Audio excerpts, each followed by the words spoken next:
속 시원하게 이야기로 풀어주는 입양종합 백과사전 입양톡 사랑톡 톡톡. 안녕하세요, 달달이 인사드립니다. 안녕하세요, 윤쌤입니다. 안녕하세요, 옐로마마입니다.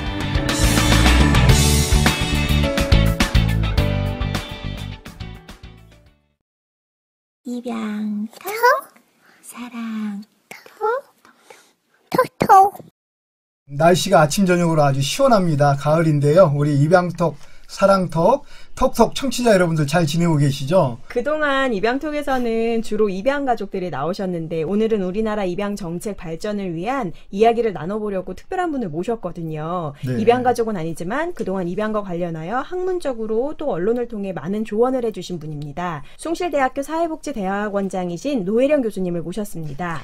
청취자 여러분 중에는 미디어를 통해 노혜령 교수님을 접한 분들이 많으실 텐데요. 먼저 간단하게 교수님을 소개하겠습니다. 95년부터 숭실대학교 사회과학대학 사회복지학부 교수님으로 일하고 계시고요. 81년도에 국내에 있는 홀트 아동복지회 해외 입양부에서 일하셨고 86년에는 미국에 있는 홀트에서 사후관리 관련하여 일을 하셨습니다. 그리고 87년 2월에서 8월까지는 미국 입양기관인 Children's Home Society of California 산호세에서 일하셨습니다. 석사과정 마치고 박사과정 들어가기 그 중간 단계 때 일을 하신 거네요. 네, 지금은 대학에서 가르치시는 일 이외에도 한국아동복지학회 이사님으로 그리고 중앙가정위탁지원센터 전문위원 등으로 활동하고 계십니다. 노혜령 교수님을 소개하십니다. 인사하시죠. 네, 반갑습니다. 노혜령입니다. 환영합니다. 반갑습니다. 감사합니다. 목소리 듣고 약간 착각하실 수 있으신데요. 연배가 있으신 분이세요. 너무 목소리 듣고 젊은 사람 왔나 봐 이렇게 생각하지 마시기를. 그러니까 저도 처음에 오늘 처음 뵀는데 그냥 미디어만 통해서 뵀던 거하고 또 다르게 이렇게 젊은 분이신가 싶을 정도로 젊지 않습니다. 네, 깜짝 놀랐습니다. 네. 제가 사실은 그 입양톡의 노혜령 교수님을 모시자고 건의했던 사람 중에 한 사람인데요. 사실 저희한테는 준비하는데 쉽지 않은, 많이 긴장이 됐던 어려운 분이셨습니다. 근데 저는 개인적으로 이제 노혜령 교수님이랑 개인적인 친분이 있는 것 같아서 제가 더 용감하게 교수님 모셔서 얘기 듣고 싶어요라고 제안을 했었는데요. 그게 아마 이제 2014년 10월에 울산에서 입양 아동이 입양 부모한테 학대 때문에 사망한 사고가 있었습니다. 근데 그때 이제 교수님이 언론에 인터뷰도 하고 하셨었는데 저도 그 인터뷰를 간접적으로 듣고 나중에는 이제 제가 인터넷을 찾아보고 난 다음에 이 부분은 교수님과 얘기를 하고 싶다 그래서 제가 개인적으로 교수님께 메일을 드린 적이 있었어요. 이번에 입양톡 섭외 때문에 교수님께 연락을 드렸더니 교수님이 그걸 기억을 하고 계시더라고요. 예전에 어떤 입양 부모가 메일을 보내서 물어본 적이 있다. 그래가지고 제가 그게 당신이냐? 아니 거기까지는 안 나갔는데 저도 그때 제가 당황스러운 일이 아니었을까 해서 숨기고 싶었는데 교수님이 기억을 하셔서 네 교수님 제가 바로 그 사람입니다 하고 이제 얘기를 하다 보니 교수님께서 그때 많은 사람들한테 전달이 충분히 안 된 것 같다. 그래서 이제 제가 입양톡에 나오셔서 그 이야기를 좀 더 해주셨으면 좋겠습니다 했더니 교수님이 흔쾌히 그러면 얘기를 한번 나눠보겠습니다 하고 허락을 해주셨습니다. 네. 그리고 또 얼마 전에 감기 걸리셔서 몸도 또 조금 불편하셨고 바쁘신 중에 이렇게 와주셔서 정말 감사드립니다. 네, 아닙니다. 불러주셔서 너무 감사합니다. 보통 우리 입양 부모들은 입양해서 내 아이 잘 키우느라고 바쁘다는 이유로 또 내가 행복하게 잘 살고 있으니까 언론에 입양에 관련된 사건 사고가 터져도 크게 관심 안 가지는 경우가 있습니다. 더구나 입양법이나 입양 정책 등 잘 모르는 분야다 보니 그냥 정해지는 대로 따르겠다는 생각을 가지는 경우가 많은데요. 근데 오늘은 노혜령 교수님께 요즘 입양에 대한 연구 내용들이 어떤 것인지 들어보고 그리고 우리 입양 가족들의 상황도 설명을 드리면서 우리나라 입양 정책이 발전하려면 바람직한 방향이 어떤 것인지 함께 고민하고 이야기 나눈 시간을 가져보려고 합니다. 느낌 한번 여쭤보고 싶었어요. 여기 오실 때 그리고 저희 입양톡 방송 처음 계획하셨을 때 어떤 마음이셨고 어떤 생각으로 오셨는지. 네. 사실 원하는 건 다 같은 것 같아요. 가정이 필요한 아이들에게 좋은 가정을 마련해주고 또 그 가정에서 아주 건강하게 또 가족 전체가 행복하게 잘 살았으면 하는 마음. 그래서 입양이 진짜 아동 최선의 이익을 위한 입양이 될 수 있도록 하는 마음, 그거는 부모님이나 저나 똑같다고 생각하고, 그런데 이제 뭐 매스미디어나 여러 그런 매체를 통해서 잘못 전달되거나 또 오해를 불러일으키는 수 있는 그런 내용들도 좀 있었던 것 같아요. 그래서 그런 부분을 함께 나눌 수 있고, 우리가 함께 진짜 우리나라의 그 입양 제도와 정책이 아동 최선을 위한 정책이 될 수 있도록 함께 힘을 합치는 이런 계기가 됐으면 하는 마음에서 네. 나왔습니다. 네. 감사합니다. 입양톡, 사랑톡, 톡톡. 그러면 입양을 이해하기 위해 입양 3자에 대한 이야기를 먼저 해보겠는데요. 친생부모, 그리고 아동, 그리고 입양부모, 이 셋을 입양 3자라고 하는데 이 각각의 입양 3자는 입양을 어떻게 이해를 할까요? 이 입양을 경험하는 게 다 다르죠. 네. 네. 친생 부모의 입장에서는 자신이 낳은 아이를 어떤 이유에서든지 포기해야 되는 그 상황. 대단한 고통이죠. 대단히 큰 충격이자 아픔의 경험이 되는 거죠. 입양 아동에게도 그 연령에 따라서 그 경험이 다를 거예요. 아주 갓난아이의 경험에는 아기 때는 엄마와 일체라고 생각을 하잖아요. 그 부분에서의 분리, 충격. 그러나 정서적인 애착관계가 형성되지 않은 상태이기 때문에 충격의 정도가 좀 다를 수 있죠. 애의 또 특성에 따라서 되게 다를 수 있어요. 근데 이제 연장아동의 경우는 그 전에 어떤 삶을 살았든지 간에 자신이 익숙한 환경으로부터 분리돼서 뭔가 새로운 환경에 적응해야 되는, 또 새로운 사람들과 관계를 형성해야 되는 이러한 과제들이 있고, 그런 상실의 경험, 이별의 경험들을 하게 되는 거죠. 입양 부모 입장에서는 대단히 행복한 일이죠. 그러니까 가정을 이루는 또 하나의 형태로서 입양, 그러니까 가족이 확대되는 이런 아주 행복한 경험이 되는데, 그래도 어떤 새로운 사람이 그 가정에 왔을 때 그 적응이라는 게 쉽지가 않죠. 네. 부부 사이의 적응도 어렵고, 낳은 아이라도 산후 우울증 막 이런 것도 경험하잖아요. 특히 연장아동의 경우에는 초기에는 되게 이렇게 맞추려고 하면서가 편안해 질수록 이제 좀 부모를 막 시험하기도 하고, 뭐 다양한 그런 문제 행동을 일으키기도 하고, 이럴 때 그냥 편안했던 가정에 대단히 많은 어려움을 가져올 수도 있고, 그래서 이게 사실은 대단히 복잡한 문제입니다, 입양이. 역시 교수님이 말씀을 하시니까 그런 감정이 있겠구나라고 하는데, 사실은 저희 큰딸 수아가 이제 중2거든요. 네. 그래서 그 미혼모 이제 자립시설을 저희가 방문을 했었어요. 네. 그 엄마들하고 대화하는 시간에 그 엄마들이 물었던 내용이 너희가 입양을 처음으로 인지했을 때 느낌이 어땠니라고 물었어요. 그러니까 7명 중에 2명은 뭐 아무렇지도 않았다. 난 괜찮았다. 모르겠다 잘.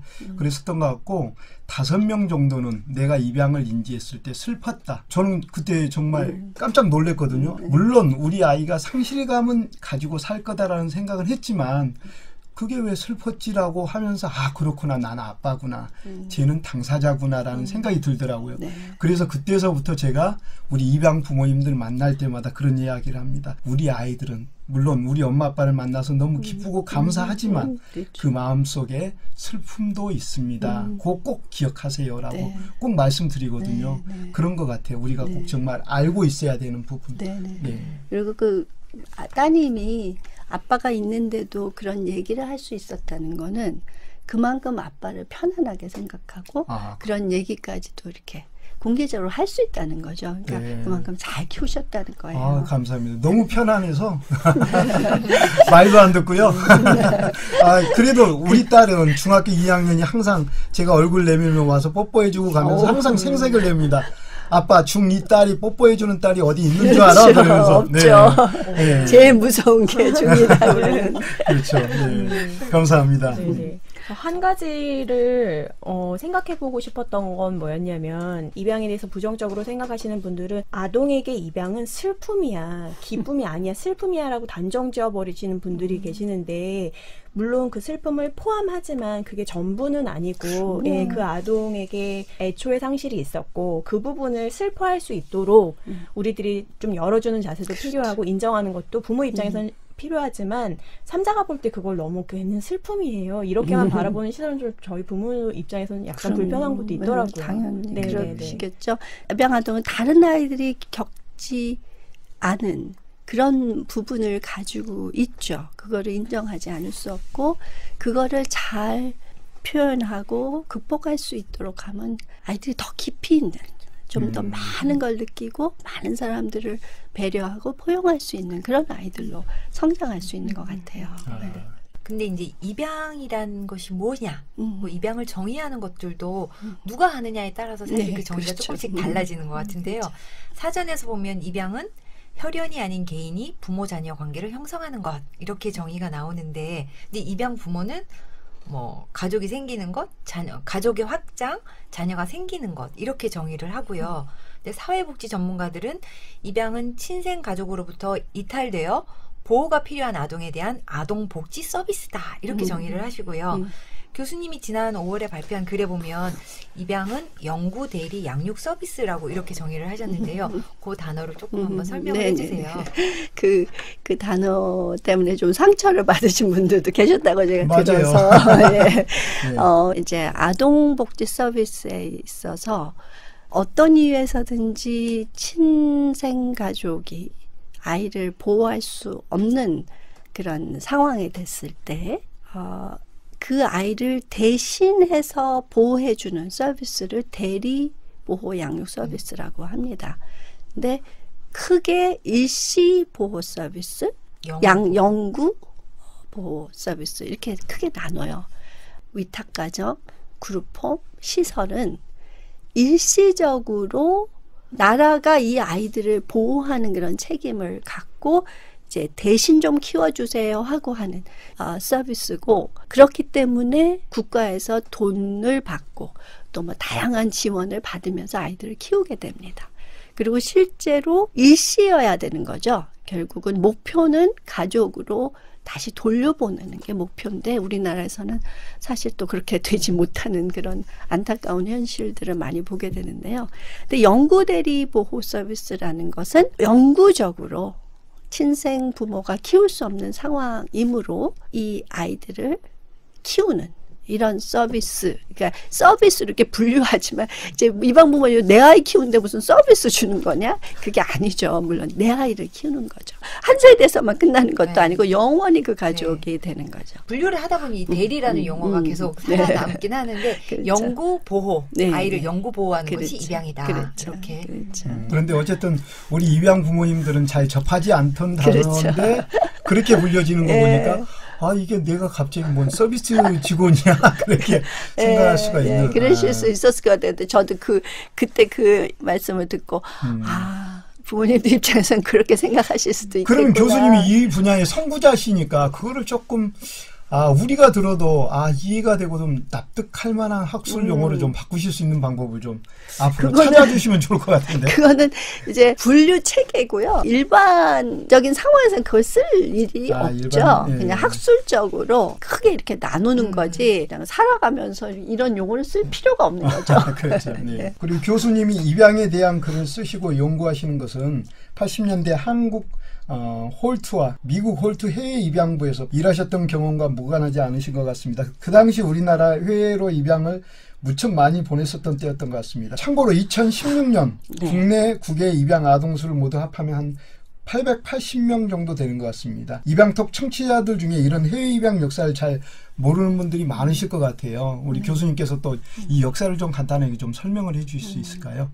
해외 입양은 결국 그 전쟁 고아, 특히 혼혈 아동들을 입양 보내는 것으로 시작한 거죠. 이제 미국의 홀트 씨라는 분이 한국의 전쟁, 특히 혼혈 아동들에 대한 이야기를 듣고 이제 한국에 와서 이 아이들이 입양될 수 있도록 한국 정부를 설득하고 또 미국에도 이제 예전에 뭐 난민아동법 뭐 이런 게 있었대요. 그래서 2명밖에 입양을 못했었는데 그걸 또 바꿔서 막 처음에 한 8명쯤 입양을 하셨죠. 그래서 그렇게 시작을 했고 그러다가 이제 전장고아는 없어지고 이제 미혼모 아동들 또 이제 빈곤 가족 또 한동안 이제 우리 가족 계획이 되게 중요하게 이제 홍보가 됐죠. 근데 아이를 많이 낳고 뭐 돈도 없고 이런 사람들에게 입양을 좀 격려하는 뭐 이런 분위기가 좀 있었던 것 같아요. 그리고 전두환 시절 때는 거의 해외 입양을 이민 정책으로 삼으면서 오히려 진짜 다들 놀래시는데 우리가 경제적으로 부유해지면서 이 해외 입양 아동 수는 더 늘어나는. 그래서 올림픽 바로 몇 년 전에 거의 85년에 거의 9천 명이 가는 1년에 9천 명. 한 해. 네, 한 해. 그러면서 또 부작용도 많았죠. 미아들이 입양을 가는 일들. 입양 실천의 어떤 철학? 제대로 된 진짜 아동 중심의 입양 실천이 이루어졌으면 좋았을 텐데 그렇지 못했던 그런 부분이 많았고 또 정부에서는 외국의 비판들 또 북한에서 애 팔아먹는 나라 막 이런 걸 들으면 이제 이걸 빨리 멈춰야 한다라는 압력을 주면서 뭐 어떻게 하면 우리 아이들을 우리나라에서 잘 키울 수 있을까 이러한 것을 강구하기보다는 그냥 억지로 막 뭔가 해야 되는 것 같은 이런 느낌들이 있는 거죠. 그러나 우리나라 같이 잘 사는 나라에서 해외 입양을 하는 나라는 없고 우리나라가 이제는 우리 아이들은 우리가 보듬어 안는 그런 사회가 돼야 되는 거죠. 그리고 그거는 결단이 필요한 것 같아요. 그 해외 입양을 계속하는 나라는 아동 복지가 발전할 수가 없어요. 그냥 보내버리면 되니까. 네, 그런 의미에서 우리나라 아동복지의 발전에 큰 저해 요인이 됐다고도 볼 수 있죠. 네. 우리나라 보면 입양과 관련된 법이 처음으로 만들어진 게 61년인데 그때 법 이름이 고아 입양 특례법. 그러니까 우리나라는 입양을 처음에 이제 고아로 해서 근데 그것도 국내 입양이 아니었고 우리나라 너무 못 산다는 그 생각으로 그냥 고아를 계속 외국으로 보내려고만 생각해서 만든 법이었던 거예요. 네. 근데 그 이후로 해외 입양을 늘렸다 줄였다 했는데 그 이유는 그냥 북한에서 흉보니까 외국에서 뭐라 하니까 그러니까요. 그러면서 네. 이제 국내 입양을 해외 입양 안 보내면 국내 입양 활성화한다 그래서 이제 박정희 정권 때는 공무원들한테 이렇게 입양 할당 비슷하게 이렇게 그냥 아이를 정말 어이없다. 그냥 맡겼던 무자녀 공무원들 찾아갖고 입양하라고. 그걸 입양 정책이라고 생명에 대한 생각이 없이 그렇게 했던 때가 있었고요. 80년대 때는 정말 이게 이민 정책의 하나로 우리 아이들을 해외 사절단 비슷하게 해서 환영하면서 이렇게 해외로 보내는 걸 자랑스럽게 했던 그래서 이제 85년도에 해외 입양이 정점을 찍었었고 그러다가 다시 아니야 다시 줄이자라고 하고 있지만 방향은 줄이는 걸로 방향을 잡았지만 그러니까 결단을 못하고 아직도 몇백 명씩 보내고 있는 상황이죠. 네, 네. 스티븐 모리스님 같은 경우도 해외 입양 보낼 때 그때는 최석춘 네 사진이 실린 소식지를 미국에 있는 가족이 보고 나는 이 아이를 입양하겠습니다라고 신청을 해서 그 아이가 미국으로 떨어진 거죠. 이제 이걸 가지고 우편 입양 제도다. 그러니까 그분의 경우는 이제 연령이 뭐 14세 때 14살. 예. 그러니까 이제 그런 경우를 이제 특수 욕구가 있는 아이들이라고 봐요. 장애 아동이나 이런 아이들은 이제 그 잡지들이 있어요. 그런데 이제 특별히 싫어서 그걸 보고 이제 입양을 하는 분들이 계시는데 기본적으로 이제 입양 기관을 통하는 아이들은 그렇게 부모가 선택하게 하지는 않았어요. 이제 제가 해외 입양을 할 때는 미국에서 가정조사소가 오면 제가 그걸 읽고 한국에 이제 또 입양 대상 아동들의 리포트가 오면 그거를 이제 연결하는 역할을 해서 이제 보내고 그랬는데 이제 우편 배달 주문하다 이거는 뭘 얘기를 하냐면 그 부모가 한 번도 우리나라에 와보지도 않고 그 아이를 한번 보지도 않고 입양하는 게 가능한 나라였어요. 우리나라. 그러니까 되게 쉽죠. 부모 입장에서는. 중국이나 남미 같은 데는 가서 뭐 열흘 어떨 때는 2번씩 가서 같이 살아야 되거든요. 그런데 우리나라는 너무 편리한 거예요. 그냥 보고서 하나 보고 오케이 돈 보내고 다 이러면 그냥 서류 절차 다 해갖고 거기다 에스코트까지 붙여서 보내주니까 그러니까 배달 아동이 되는 거죠. 근데 제가 에 있을 때는 그게 이상한 줄 몰랐어요. 그냥 그렇게 하나 보다. 근데 나중에 와서 보니까 우리나라는 너무 부모 입장, 양부모 입장에서 너무 쉬운 절차였던 거예요. 그래서 그게 참 안타깝더라고요. 그렇게밖에 할 수 없었을까. 그게 이제 60년, 70년, 80년대까지도 그렇게 네. 했다는 거죠. 우리나라가. 입양 특례법이 바뀌면서 부모가 이제는 와서 이제 그 법원에 판사 앞에서 허락을 받고 네. 이렇게 가야 하는 거죠. 그러니까 그런 걸 보면 우리나라가 해외 입양 초기에는 정말 아동의 인권이나 권리에 대한 이해가 정말 그냥 없었던 것 같아요. 밥만 먹으면, 네. 밥만 굶지만 않으면 이 정도 수준으로 아이를 입양 보냈다는 게 드러나는 것 같아요. 전반적으로 그 시대를 생각해보면 단지 입양뿐 아니라 다른 모든 것들이 정말 우리나라 너무 후졌었구나라는 게 체감이 될 만큼 사실은 광주 사건도 그렇잖아요. 80년대. 네, 그게 80년대잖아요. 그 인권이라는 게 꼭 부모로부터 포기된 아이들까지 갈 것도 없이 그냥 멀쩡한 집에 귀한 아들도 그렇게 목숨을 앗아갈 수 있을 만한 공공연하게 벌어질 수 있을 만한 시절이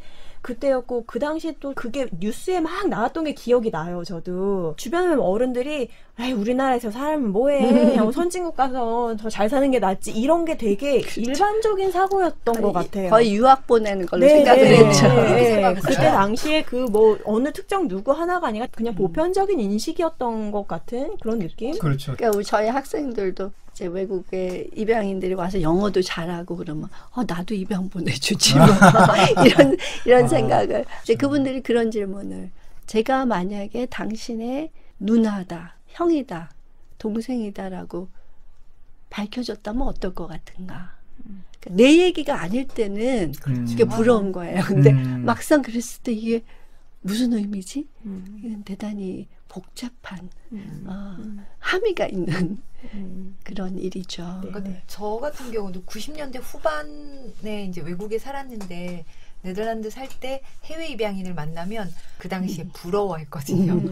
나는 가난한 유학생인데 저 사람은 네덜란드 시민권 집에 가보면 되게 좋고 그래서 야, 저 사람 한국 살았으면 되게 힘들게 살았을 텐데 입양된 게 되게 복받은 거다라고 처음에는 부러워하면서 얘기를 했다가 그분들이랑 얘기를 하다 보면 사람이 돈만으로 사는 건 아닌데 밥을 뭐 비싼 걸 먹는다고 행복해지는 거 아닌데 그 이상의 것이 있는데 라는 생각을 나중에 하게 되더라고요. 이 인종적인 측면이 우리가 생각하는 것보다 훨씬 더 복잡하고 이 살아가는 사람들에게는 스트레스가 되는 것 같아요. 교포들만 해도 소수민족으로 사는 게 힘들잖아요. 그런데 적어도 그분들은 집으로 돌아가면 그 문화 안에서 살 수가 있는데 우리 입양인들은 속은 완전히 그 나라 사람인데 겉으로 다른 것 때문에 늘 소수민족으로 차별받는 부분뿐 아니라 집에서도 생긴 게 다른 거. 가족 사진 찍으면 혼자 다르잖아요. 그러니까 본인들도 자꾸 잊어먹는 것 같아요. 가족들은. 근데 그러다 거울 보고 깜짝 놀라는 이런 것이 생각보다 대단히 큰 스트레스를 가져오는 것 같아요. 우리 그 덴마크 입양인도 버스를 타면은 이걸 잡을 수가 없. 그러니까 위에 그걸 키가 작아서 그리고 친구들이 뭐 어디 여행 갈 때 너는 트렁크에 들어가도 되겠다. 그리고 옷을 사도 애들 옷을 사야 되는 거예요. 그런 맞아요. 것들이 대단히 그런 의미에서 어쨌든 예전에 외국으로 많이 입양 갔었던 우리 입양인들에게 죄송하다는 말과 함께 마음속에 참 많은 미안한 마음이 많이 밀려오네요. 네. 지금도 해외 입양을 그러니까요. 300명씩 보내고 있으니까. 우리나라 출산율이 세계에서 최저고 지금 진짜 심각한데 애를 막 낳으라고 하면서 또 해외 입양을 보내고 이런 부분은 진짜 개선돼야 될 부분이 아닌가 생각을 합니다. 맞습니다. 정부는 그래서 해외 입양을 종결시키기로 하고 해마다 노력하고는 있습니다만 우리가 볼 때는 아직도 많이 미흡한 게 사실일 것 같아요. 그리고 그런 아이들을 잘 보호할 수 있고 잘 우리가 양육할 수 있는 그런 환경들이 되었으면 좋겠다라는 생각을 많이 해봅니다. 네. 입양 톡 사랑톡 톡톡 예! 올해 5월에 MBC 휴먼 다큐 사랑이라는 프로에서 네. 나의 이름은 신성혁이라고 하는 프로를 했었는데 주인공이 아담 크랩서이고 이제 한국 이름이 신성혁 씨인데요. 미국으로 입양된 분이시잖아요. 네. 교수님도 혹시 이 다큐 보셨는지요? 네, 다큐도 봤고 그분도 만나봤고 네, 그랬죠. 이제 한국에 그 어머니가 장애인이셨는데 세 사람 그러니까 막내는 한국에서 입양을 보냈다고 그러더라고요. 그 두 명은 누나랑 같이 미국으로 보냈는데 거기서 첫 입양 가정에서 뭐 학대가 있어서 또 다른 배치됐는데 위탁 입양 같은 형태였던 것 같아요. 그러니까 나라에서 돈을 받으면서 이제 얘네들을 계속 키워주는 이런 가정이었는데 거기에 또 학대가 있어서 이제 조사가 들어갔는데 네가 이게 이런 일이 없다고 얘기하면은 뭐 어떻게 해줄게 해갖고는 그렇게 얘기해서 풀려나고 얘는 오히려 쫓겨나고 그런데 자기가 한국에서 올 때 가지고 왔던 그런 게 그 집에 있어서 그걸 달라고 그러는데 안 주고 그래서 그 집을 무단으로 들어가서 또 고발돼 갖고 이제 범죄 기록이 생긴 것 같아요. 그리고 어떻게 해서 그냥 나름대로 살게 됐고 애가 넷이나 되죠. 이제 이 영주권 신청을 하려고 했나? 그때 무단으로 들어간 것 때문에 이제 오히려 추방되는 이런 상황이 된 거죠. 그래서 지금 한국에 와 있는데 이제 하도 유명한 케이스니까 이렇게 살 곳이나 뭐 이런 거는 마련해 주지만 지금 여기 와서 할 게 없는 거죠. 제가 홀대에 있을 때도 갔으면은 거기서 적응을 잘 하고 있는지 그리고 거기서 시민권까지 받았는지 이거를 사실은 확인했어야 되는 거죠. 근데 저도 뭐 확인해야 되는 걸 몰랐고 그걸 어디서도 안 했기 때문에 이렇게 지금 뭐 시민권을 받은 지가 확인 안 되는 사람들이 10,000명 이상, 15,000명인가 뭐 이렇게 된다고 하죠. 확인이 안 되는 경우가.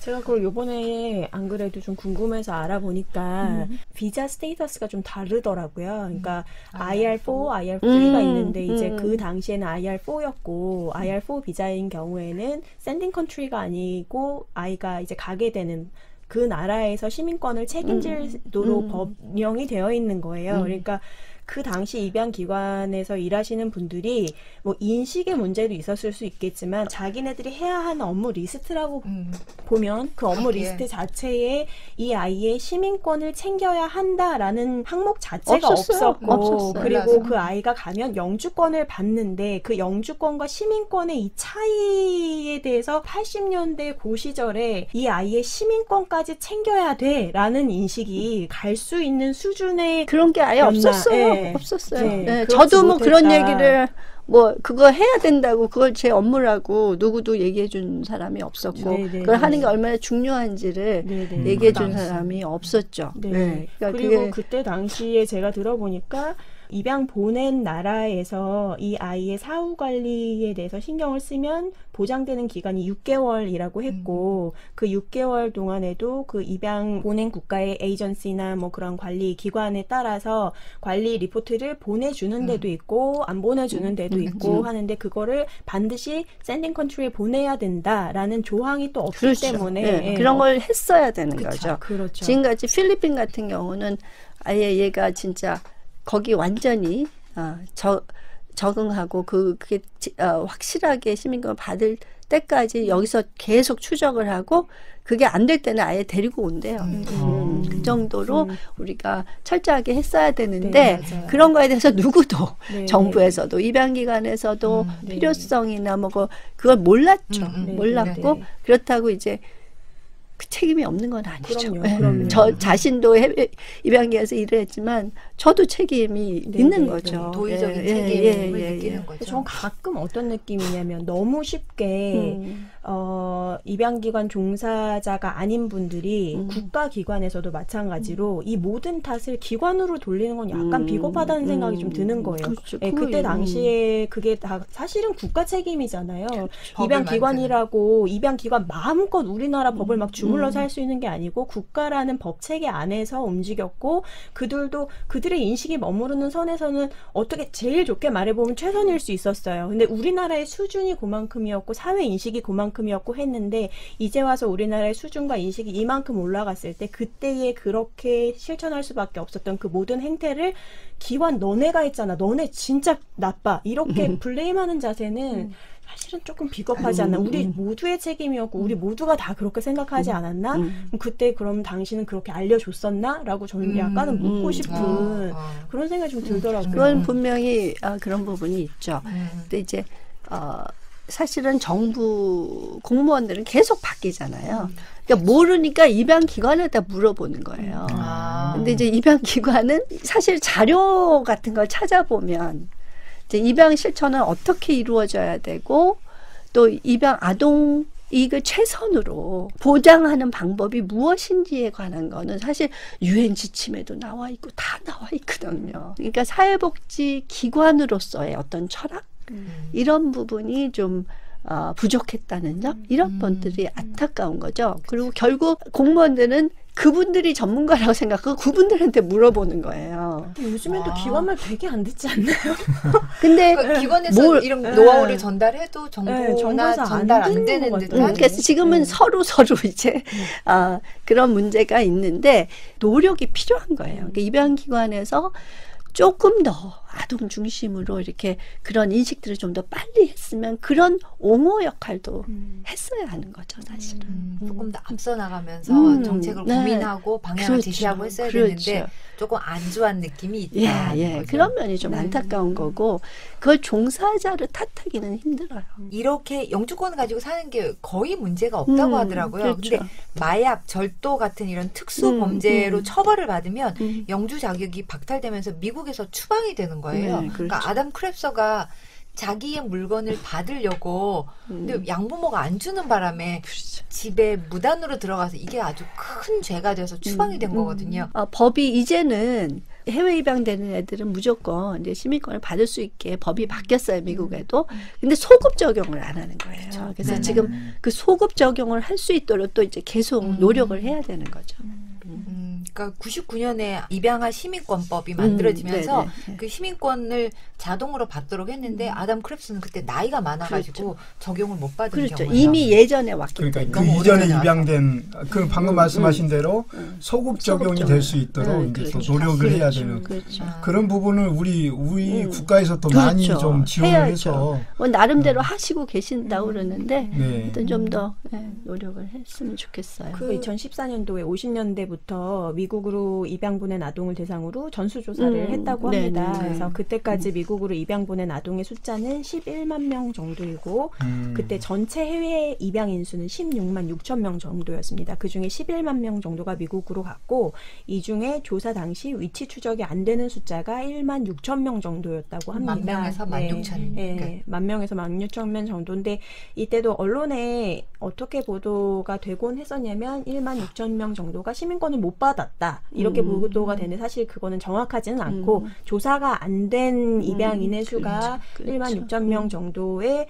도대체 그중에 몇 명이 시민권을 받고 못 받았는지 아직 파악이 안 되는 선이고요. 지금 시민권을 못 받은 나라가 미국이 유일하잖아요. 그렇죠. 미국은 독일이나 민간기관에서 하거든요. 네, 그렇군요. 그러니까 유럽은 다 국가기관에서 하기 때문에 스웨덴 같은 경우 전수조사까지 가능할 정도로 이렇게 그래서 우리나라 입양 실천도 결국 국가에서 책임을 지지 않으면 이게 참 이런 문제들이 발생할 수밖에 없는 거예요. 네. 저도 사실은 이 부분 진짜 요즘에 고민 많이 하는 부분인데요.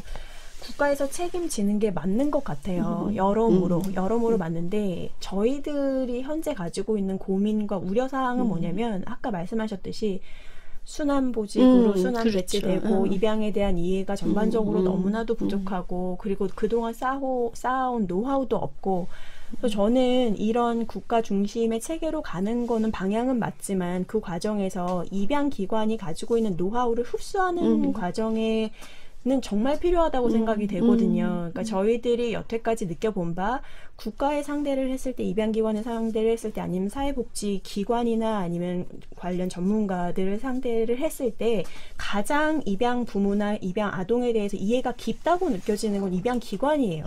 네. 네, 정말 입양 가족의 살아가는 실정에 대해서 가장 잘 알고 예비 입양 부모가 됐던 입양 사후관리가 됐던 그런 차원에서 모든 거를 통틀어서 그나마 우리 마음을 제일 잘 알고 있는 데는 입양기관이지 않을까라는 생각을 하고 있는데 문제는 뭐냐면 최근에 이렇게 지켜본 바 정부에서 입양기관을 너무 배척하는 것 같은 느낌이 드는 거예요. 입양기관이 뭘 얘기를 하면 아무것도 안 들어주고 아 그건 니네 이야기고 너네 사집단, 이익 집단의 이야기고 우리는 다른 이야기 할 거야 라고 아예 좀 배제시키는 것 같은 기분이 들 때가 있어요. 잘하고 있었던 부분도 물론 있고 잘 못했던 부분도 있는데 그 잘 못했던 부분은 기관들도 당연히 알지 않겠어요. 그리고 사방군데 시선이 지금 이렇게 꽂혀 있는데 근데 그렇다고 해서 그 잘못한 점 때문에 그들을 확 배제하고 우리 국가만 할 거야 라고 하지 말고 기관의 전문성을 잘 갖고 갔으면 좋겠다는 네, 그런 바람이 있어요. 그 대단히 이제 우리 모두가 우려하는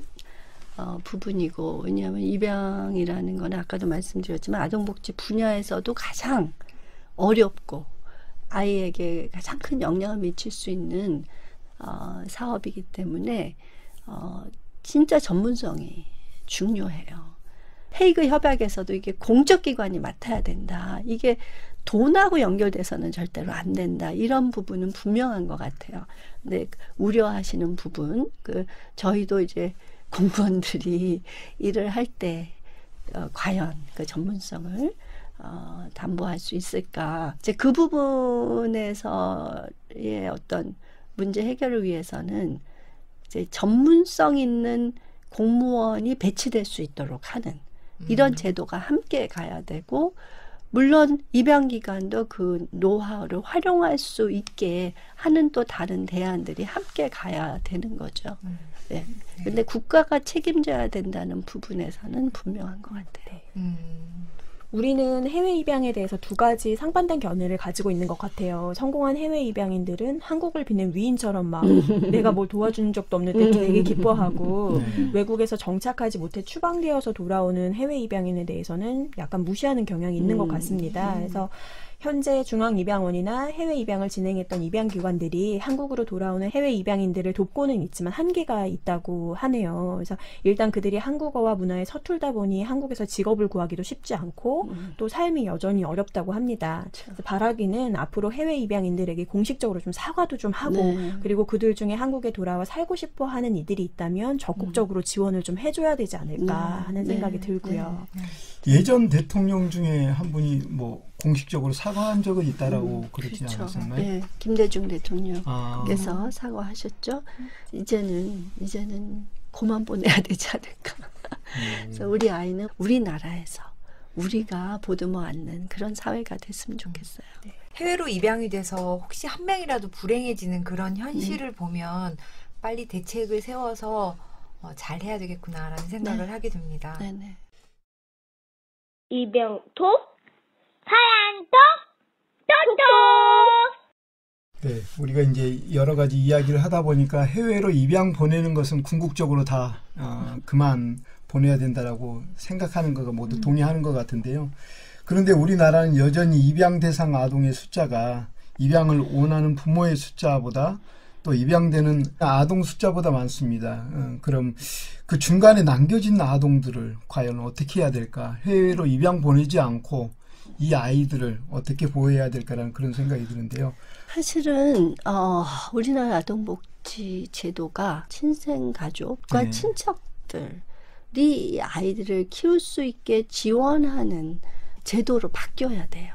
지금은 애를 오히려 포기하고 하는 게 훨씬 더 쉬운 거예요. 그러니까 내가 키우고 있으면 지원이 별로 없어요. 근데 포기를 하면 하나를 시설에서 키우고 하나를 그룹홈에서 키우고 위탁가정에서 키우려면 돈이 엄청 들거든요. 이제 인건비 뭐 이런 거 다 생각하면 시설에서 하나를 키우려면 거의 250만 원 정도 드는 것 같아요. 그거에 아주 작은 일부만 그 친생가족이 키울 수 있도록 지원을 하면 그 많은 가족은 그 아이를 꼭 그렇게 포기하지 않아도 되거든요. 그러니까 그게 제일 우선이고 그런 지원을 하고 나름대로 돕는 그런 역할을 하는데도 안 되는 경우들이 생기죠. 그럴 때는 친권을 박탈하고 입양을 보내는 이런 식으로 전환을 해야 되고 또 어떤 경우는 일시적으로만 보호가 필요한 경우들이 있어요. 이런 상황에 있는 경우에는 그 가족을 회복하는데 같이 노력을 하면서 아이는 일시적으로 뭐 가정위탁이나 그룹홈 같은 형태에서 키우면서 이제 원가족하고 자주 만나게 이 관계를 유지시켜서 이 아이가 빨리 집으로 돌아갈 수 있도록 하고 이런 식으로 하면 많은 문제들이 해결될 수 있는데 지금은 그 원가족, 친생가족에 대한 지원이나 서비스가 너무 부족해요. 그리고 오히려 포기하면 그때 개입을 해서 그냥 100% 데리고 가서 이렇게 키워준다든지. 교수님 말씀은 아이가 태어난 원가정, 친생가족에서 자라는 것이 좋다.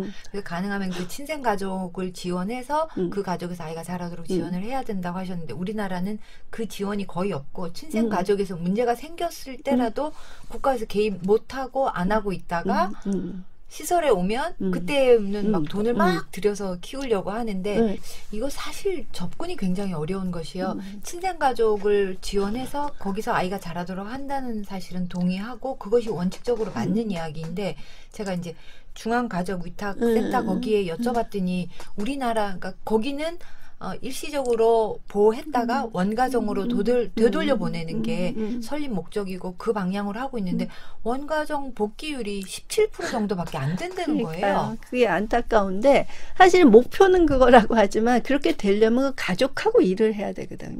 그 가족을 회복시키는데 초점을 맞춰줘야 되는데 그런 여력도 안 되고 능력도 없고 그런 거에 대한 뭐 정부에서 평가를 하거나 그렇게 하도록 이 방향을 주고 지침을 주지도 않고 예산도 안 주니까 이 아이가 이제 포기되면 그냥 이 아이 위탁가정에 적응시키는 데 더 초점이 맞춰지죠.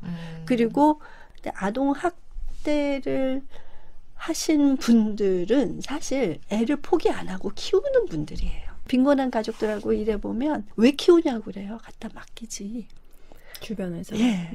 그런 얘기를 너무 수시로 들어요. 근데 그나마 데리고 막 키워보려고 하시는 분들인데 사실은 아동유기는 극단적인 아동학대예요. 놓고 가면 그냥 데리고 있다가 그 다음에 시설로 가거든요. 그러면 그 아이들은 완전히 뿌리까지 잘린 아이가 돼버리는 거예요. 거기다가 입양이 안 되고 시설에서 계속 커야 되면 이중으로 얘네들은 정체성의 문제, 시설 아이라는 편견 이걸 안고 살아야 되는 거거든요. 이렇게 아동유기에 대해서는 왜 이렇게 너그러운지 모르겠어요. 사실 말레이시아 같은 게 제가 한 거의 10년 전에 거기에 전문가하고 얘기를 했는데 유기가 있으면 끝까지 추적한대요. 그래서 그 사람이 뭐 도움이 필요하면 도움을 주고 그래서 키울 수 있게 하고 정 안 될 경우에는 뭐 진공을 박탈해서 뭐 입양을 시키든지 다른 서비스를 주고 이렇게 하는데 우리는 아동학대 키우다가 힘들면 들어가서 분리해오고 맡아서 그냥 조치해버리고 이거는 대단히 심각한 문제 같아요. 그 아동 유기하는 부모에 대해서 끝까지 책임을 묻는 부분은 정말 필요한 것 같아요. 왜 부모면 최소한의 책임을 져야지 이렇게 무책임하게 하는지. 이유가 있을 수 있어요. 진짜 어려워서 상황. 그럴 수 있고 뭐 불륜 뭐 다양한 이유로 해서 내가 지금 당황해서 어떻게 애를 키울 수 없을 것 같아서 막 당황해서 놓고 갈 수도 있거든요. 근데 만나서 상담을 해서 그러면 이 상황에서 뭐를 할 수 있는가, 당신이 할 수 있는 게 뭐고 우리가 도와줄 수 있는 게 뭐고 해서 이 아이가 최선의 어떤 도움을 받을 수 있도록 함께 노력을 해야 되는 거죠. 그냥 놔두고 간 거 그냥 할 수 없다 이러고 받아갖고 그럼 그 아이의 미래가 어떻게 되냐고. 근데 이제 거기에서 그러니까 두 가지가 지금 떠올랐는데 아동을 유기하는 경우에 그냥 뭐 기아로 발견되면은 그 추적하기가 되게 어려운 면이 또 있지만 요즘 베이비박스에서 제가 여쭤봤더니 90% 이상 상담을 하고 계신데요. 그 아이를 맡기면 그 아이들에 대해서 상담을 하고 양육할 수 있도록 베이비박스에서 후원받은 걸로 그분들 양육하실 수 있도록 지금 120가정인가를 후원을 하고 계신데요. 베이비박스에 아기를 맡겼던 분들한테 양육하도록 권유해서 그렇게 하고 계시고. 근데 나머지 애들은 다 시설 가잖아요. 그러니까 그럼에도 불구하고 안 되겠다고 도저히 나는 양육을 못 하겠습니다라고 하면 이제 그 아이들은 서울시 아동복지센터를 거쳐서 그러니까 시설로 넘어가게 되는 거죠. 그것을 베이비박스에서 그렇게 민간에서 할 게 아니라 공식적인 기관이 돼야 되는 거죠. 네. 그래서 안 된다고 포기할 때도 입양 갈 때처럼 이 아이의 뿌리를 알 수 있게 기록이 다 남아야 되는 그렇죠. 거고 네. 그게 공식적인 절차를 통해서 돼야 되는 거고 이 사람들 돕는 것도 공식적인 절차를 통해서 돕고 사후 관리도 하고 이렇게 해야지 민간이 알아서 이렇게 하게 해서는 안 되는 거죠. 국가의 위기지원센터로 전환을 해서 그렇게 공식적으로 일하게 하면 너무 좋겠어요. 전체적으로 통과라는. 그렇죠. 위기지원센터가 필요하다는 것에 제가 그 동의를 하면서 든 것이 아동을 학대하는 부모는 아직은 아이를 포기하지 않은 상태의 분이다. 지원센터? 거기에서 학대가 심해지기 전에 빨리 개입을 해서 부모와 그렇죠. 아동을 네. 서로 지원하는 그렇죠. 게 필요한데 그렇죠. 우리나라는 그게 신고하지 않으면 모르는 거잖아요. 그 가정이 얼마나 아이를 학대하고 있는지. 그것이 지금 이제 최근에 뭐 드림스타트다 뭐 다양한 사례 관리 네. 서비스를 통해서 또 지금 찾아가는 뭐 동사무소 이런 걸 통해서 그런 걸 예방하려고 하는 거죠. 예방? 예. 네. 아동학대 신고라는 거는 이 가정을 도울 수 있는 최초의 개입을 가능하게 하는 거. 라고 그렇죠. 볼 수 있는 거예요. 아동 학대 신고를 받았을 때도 그때도 늦지 않았어요. 그때가 바로 개입을 하고 더 이상 그렇죠. 심하게 되지 않는 않도록. 예, 그렇게 하는 시초라고 볼 수가 있는 거고요. 잠깐만 원점으로 다시 돌아가서 이 이야기가 어떻게 시작이 됐냐면 우리 모두가 해외 입양을 결국에는 종결시켜야 되는 것에 대한 전체적인 동의. 그런데 지금 교수님 여태까지 말씀하신 바는 아직 친권이 살아있고 친생 가족의 존재가 확인되는 아이들의 경우인 거고 현재 친권이 포기되고 입양 가능 대상 아이들의 경우 그러면 해외 입양 종결로서 해외로 못 나가게 되는 아이들은 그러면은 이제 우리나라는 어떻게 하면 좋은가? 원가정 보호해야죠. 그 친생가족 보호해야죠. 그런데 이미 친권이 포기된 아이들, 시설에 머무는 아이들, 그리고 현재 베이비박스를 통해서 시설로 와 있는 아이들, 이 아이들 같은 경우에는 어떻게 하면 좋은가? 이 아이들도 가정에서 자랄 권리는 있지 않은가? 이 문제는 그러니까 어떻게? 사실은 이 베이비박스에서 이렇게 애들의 그런 뿌리도 모르는 채 이렇게 시설로 보내지는 일을 막아야 되는 거죠. 그게 더 이상 일어나지 않게 해야 되는 거고 그런 부분을 이제 예방을 하고 미혼모의 경우에도 최근 몇 년 전의 연구인데 80% 이상이 경제적으로 여력만 되면 키우고 싶다라고 그래요.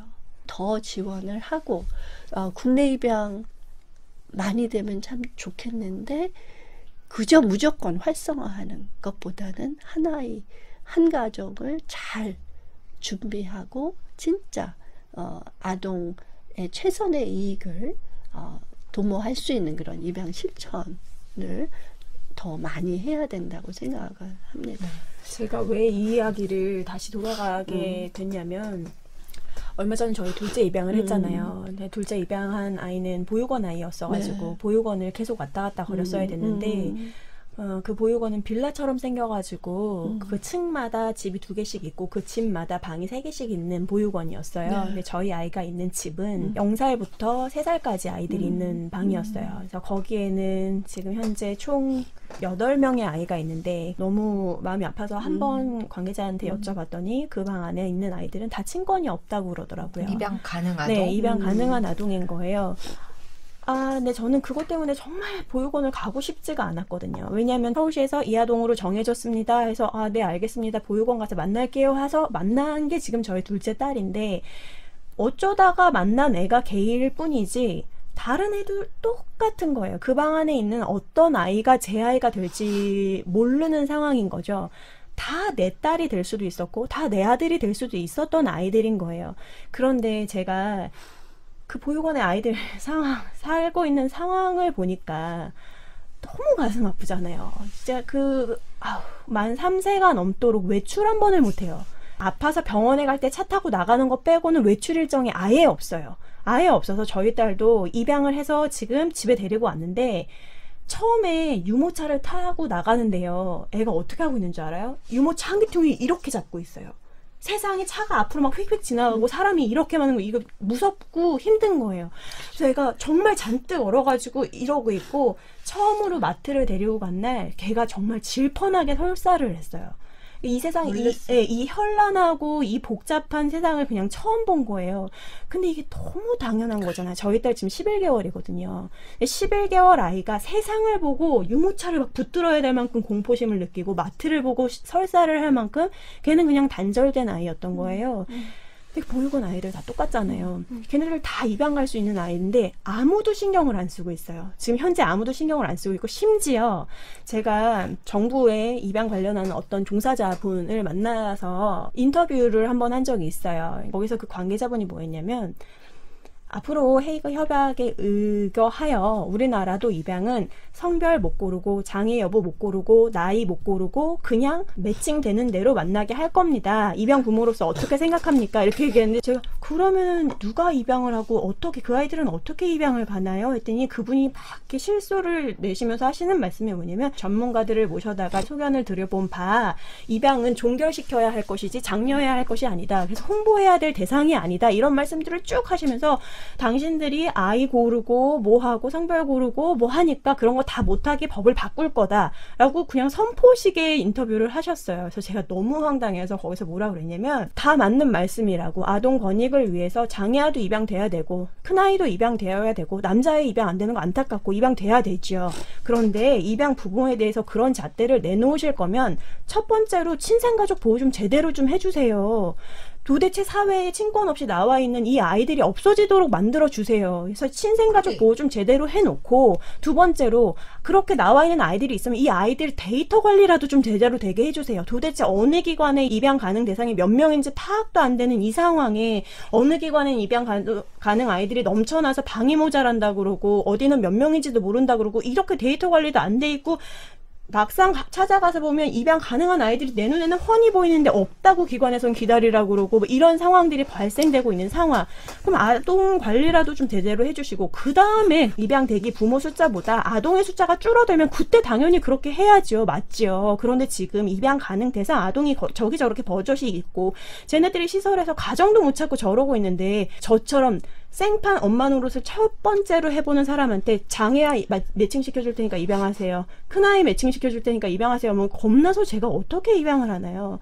현재 저는요, 예전에는 상상도 못했지만 우리 딸한테만큼은 좋은 엄마예요. 나만큼 이 아이의 엄마인 사람은 이 세상에 현재 없어요. 근데 이 모습을 입양 전에는 상상 못했어요. 근데 그 입양 전에 그 어설픈 상상으로만 가능했던 엄마인 저한테 큰아이 입양해서 5살짜리를 키우라 그러면 제가 입양하겠나요? 그러면 저는 우리 딸 입양 못했죠. 그래서 저는 해외 입양을 종결시켜야 한다라고 말씀하시는 분들, 이 정부 기관 관련자들 중에서 과연 그럼 현재 보육원이나 아니면 다른 기관이나 어디서든 입양 가능 대상으로 남아있는 아동의 숫자를 정확하게 파악하고 계시는지, 걔네들은 그럼 도대체 어떻게 할 예정인지, 거기다 대고 입양은 홍보해야 될 것이 아니고 종결시켜야 되는 대상이다 라고 얘기를 할 수 있는지가 답답한 거거든요. 그래서 교수님 오셨으니까 현재 입양 가능 대상 아동만 두고 봤을 때 해외 입양을 종결시키는 전제 하에 그 아이들은 어떻게 해야 그 아이들의 권익을 최대한으로 살려줄 수 있을지를 여쭤보는 거였거든요. 지금 뭐 말씀하신 대로 저도 정확하게 몇 명의 입양 대상 아동이 어떻게 있는지를 몰라요. 그리고 사실 그 기관에서 지금 어떻게 해서 그런 얘기를 하는지, 어느 나라에도 아무리 애가 적어도 아무 애나 놓고 입양하세요. 이거는 애를 위해서도 도움이 안 돼요. 그렇죠. 아이의 성격과 특성과 그 아이를 가장 잘 키울 수 있는 부모를 선택하는 게 아이 최선의 이익이지, 어떻게 해서 그런 얘기를 하게 되는데, 그런 일은 있을 수가 없어요. 이걸 국가에서 하더라도 오히려 이렇게 통합된 이런 풀, 입양 부모와 입양 아동 이렇게 있어서 진짜 또 준비된 교육받은 입양 부모, 또 아이의 특성에서도 에 대해서도 좀 더 세심하게 파악을 해서 이 아이를 가장 잘 키울 수 있는, 이 아이 욕구를 가장 잘 충족할 수 있는 부모와 연결시켜 주는 것이 가장 좋은 입양 실천이죠.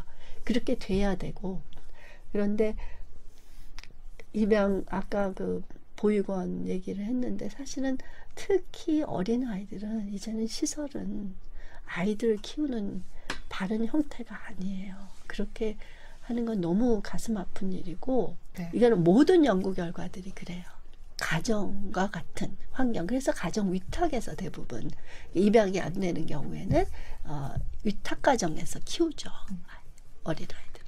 그래서 저는 현재로서는 국내 입양 활성화를 하면 안 된다라는 말이 나오기에는 이른 시점이 그러니까 아닌가. 활성화를 그러니까 하면 안 된다가 아니라, 활성화라는 말보다는 국내 입양을 많이 할 수 있도록 이렇게 열심히 노력하고 지원은 해야 되지만, 그러니까 제가 활성화란 말 쓰는 게 두려운 거는, 우리나라가 활성화를 위해서 한 대책들이 뭐냐, 무자녀 공무원들 찾아가서 입양하라고 하고, 대책이 주로 그런 거예요. 그리고 이제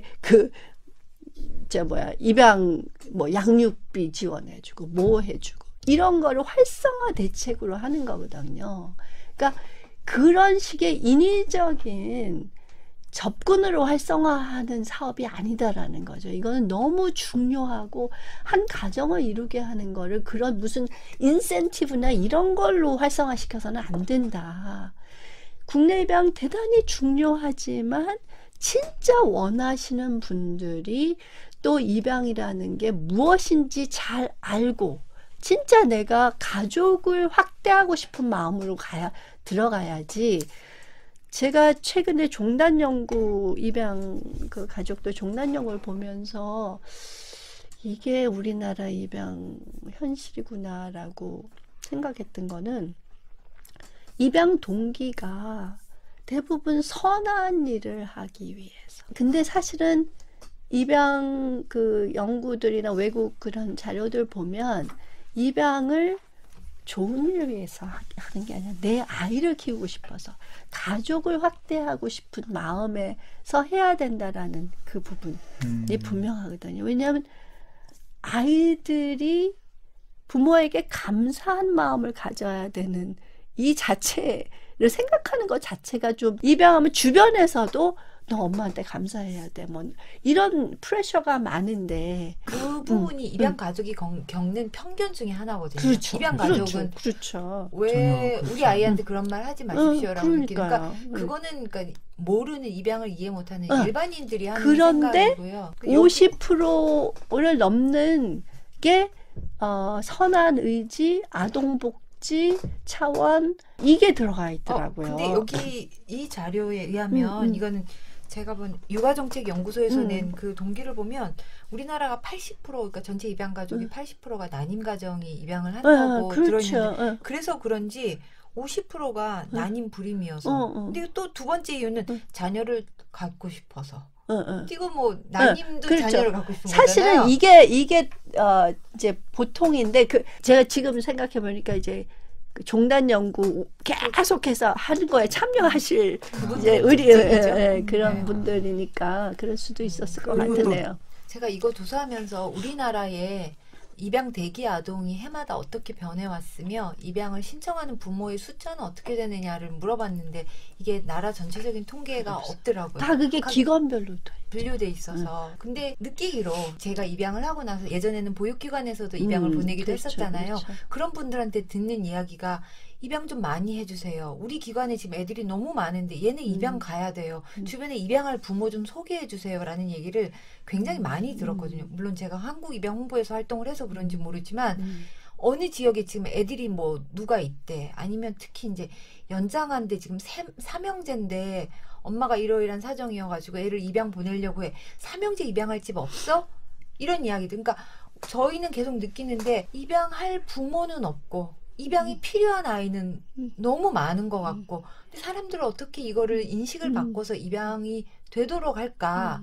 근데 그런 저희는 생각을 당연히 하시겠죠. 교수님 생각하신 대로 입양해서 잘 할 수 있도록 입양 부모를 교육을 잘하고 준비시키고 여기에 대해서는 동의는 하나 우리의 현실 때문에 그 제가 아까부터 계속 말씀드렸던 그 이유가 뭐냐면 현재 그런 모든 행정 관리를 하고 있는 기관들이 현재로서는 입양에 대한 이해가 그닥 전문적이지 않은 사람들이 종사하고 있잖아요.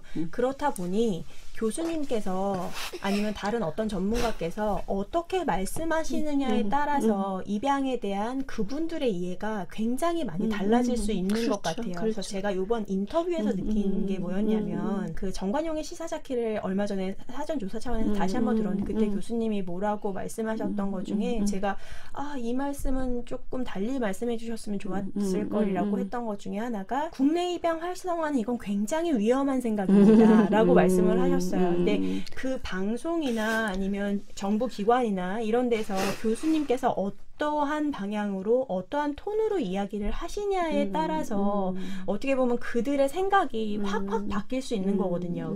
그렇다 보니 저에게 와서 입양은 없어져야 될 것이지 활성화할 것이 아닙니다. 그거 굉장히 위험한 발상입니다. 이렇게 저희에게 얘기를 하는 거잖아요. 근데 중요한 위치에 계시니까 이렇게 앞으로 말씀해 주실 때 조금 더 그렇죠. 고려해서 그렇죠. 말씀해 주시면 좋겠다는 생각이 그렇죠.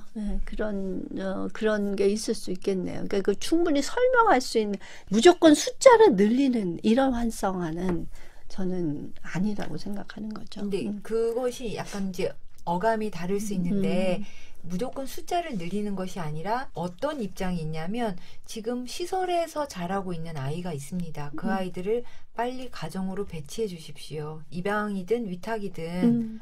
근데 저희는 이제 일시보호가 아니라 임시보호가 아니라 영구보호할 수 있는 입양이 아동한테 안정적이지 않을까.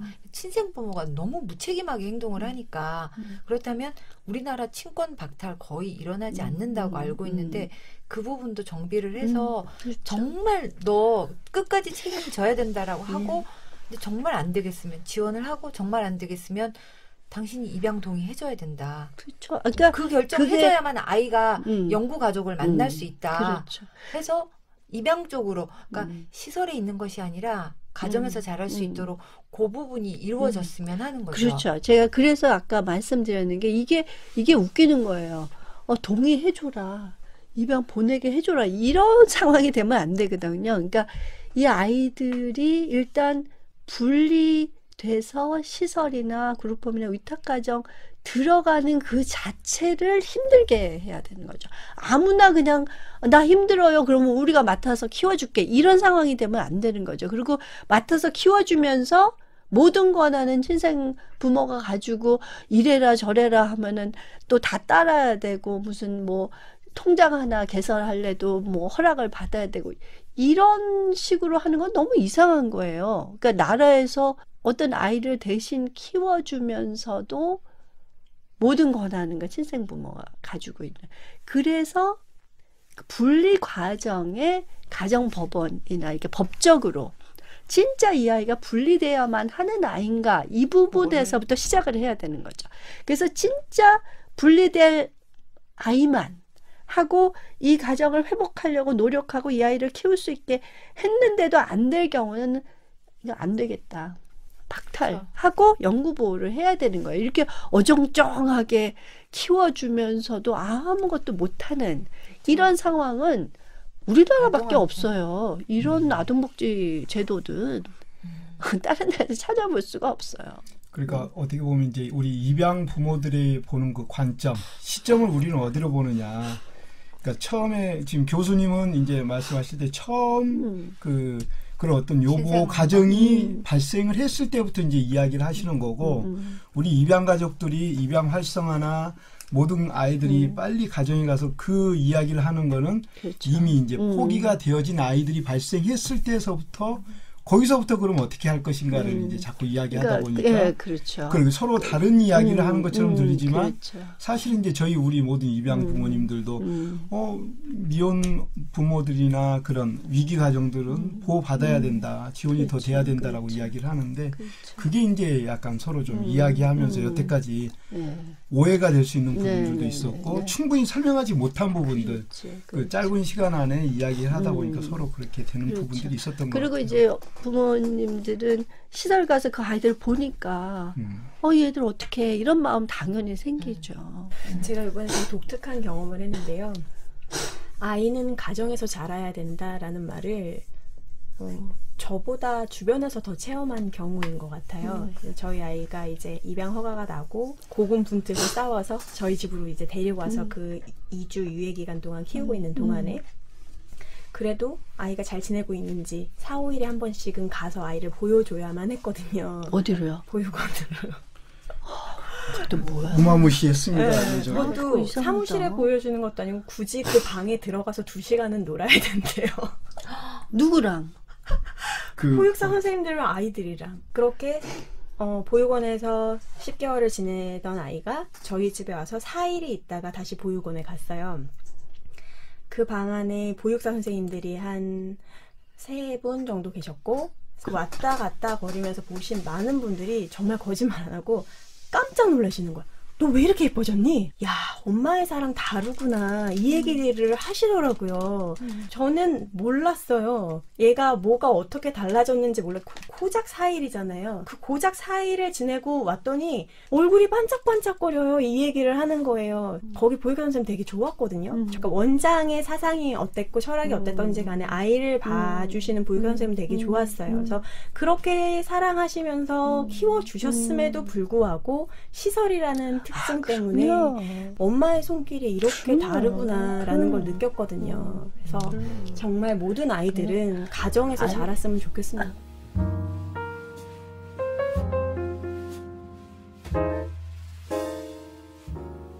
(40일의) 목소리 재능 기부해주신 해나, 유나, 김수영, 배강희, 배현희 어린이 그리고 김현주님 고맙습니다. 입양톡 노일한 교수편은 2부에서 계속됩니다. 많은 관심 부탁드립니다. 감사합니다.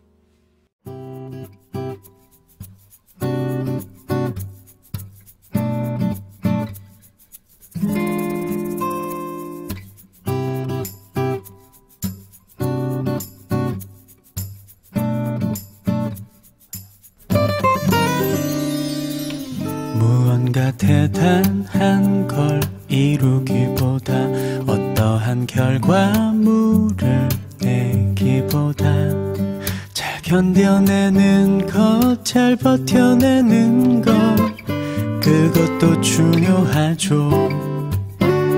포도나무 대신 주님 곁에 잘 붙어있는 가지 되는 것 잘 견뎌내는 것 잘 버텨내는 것 너무나 중요하죠. 더불어 함께 이 길을 걸어가요. 더불어 함께 서로 손잡고 가요. 우는 자들과 함께 울고 웃는 자들과 함께 기뻐하는 것 지금의 모습 그저 있는 그대로 서로의 어깨 함께 기대어가며 구애와 과문 나그네를 돌보아주는 예수님의 삶이죠.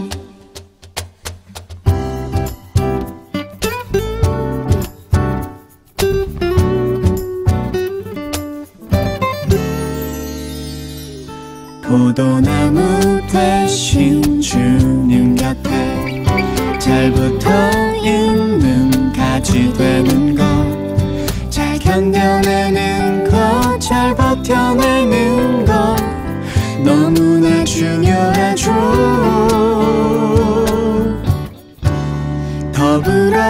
함께 이 길을 걸어가요.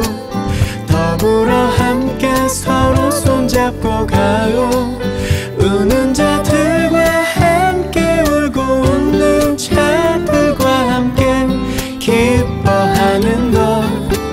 지금의 모습 그저 있는 그대로 서로의 어깨 함께 기대어가며 고아와 과부나 그대를 돌보아주는 예수님의 삶이죠. 더불어 함께 이 길을 걸어가요. 더불어 함께 서로 손잡고 가요. 우는 자들과 함께 울고 웃는 자들과 함께 기뻐하는 것. 지금의 모습 그저 있는 그대로 서로의